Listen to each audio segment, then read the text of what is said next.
Ini adalah bangunan yang digadang-gadang sebagai gerbang kerajaan Majapahit dan sering disebut-sebut sebagai pertanda kebesaran kerajaan Majapahit di masa lalu.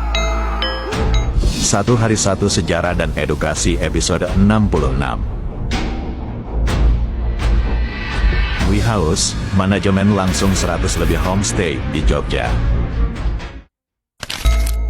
Gapura Wringin Lawang adalah sebuah bangunan bersejarah yang terletak di Desa Jatipasar, Kecamatan Trowulan, Kabupaten Mojokerto. Bangunan ini diperkirakan dibangun pada abad ke-14 Masehi, pada masa Kerajaan Majapahit.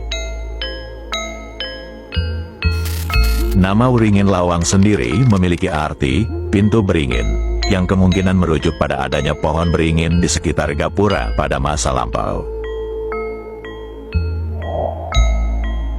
Masyarakat sekitar memang menyebutnya Gapura Wringin Lawang karena cerita turun-temurun yang menyebut bahwa dulu ada dua pohon beringin yang mengapit bangunan Gapura.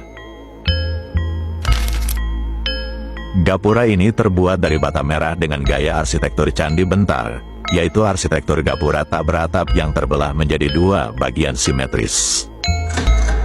Jika disatukan, maka kedua Gapura ini akan menjadi sebuah bangunan yang utuh.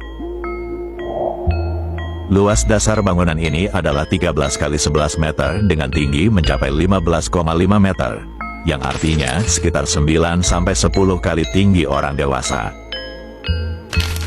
Meskipun sebagian struktur asli telah runtuh dan hilang, terutama pada sisi utara dan puncak Gapura, upaya pemugaran telah dilakukan pada sekitar tahun 1990 untuk mengembalikan keutuhan bangunan ini. Lalu bangunan apa sebenarnya ini? Para ahli menduga, Gapura Wringin Lawang berfungsi sebagai pintu gerbang masuk ke suatu kompleks penting pada masa Majapahit. Beberapa teori menyebutkan kompleks penting tersebut mungkin merupakan kawasan ibu kota kerajaan Majapahit atau mungkin kawasan tempat suci. Ada pula yang menyebutkan jika kompleks penting tersebut adalah kediaman Mahapati Gajah Mada.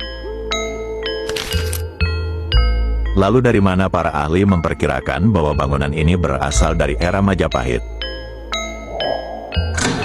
Jika dieksplorasi lebih jauh, gaya candi bentar yang digunakan pada Gapura ini sangat lazim ditemukan pada bangunan-bangunan dari Majapahit, bahkan menjadi semacam ciri khas arsitektur pada masa itu. Gaya seperti ini kini banyak ditemukan dalam arsitektur Bali. Selanjutnya, penggalian arkeologis di sekitar Gapura Wringin Lawang dan Trowulan secara umum telah menghasilkan berbagai temuan artefak dan struktur bangunan kuno lainnya. Temuan-temuan ini memberikan petunjuk penting mengenai bagaimana kehidupan dan peradaban yang ada di era Kerajaan Majapahit. Sejauh ini, temuan arkeologis terkait ibu kota Kerajaan Majapahit memang masih jauh dari kata final. Akan tetapi ada dugaan kuat bahwa ibu kota kerajaan Majapahit terletak di Trowulan. Bagaimana menurut kalian?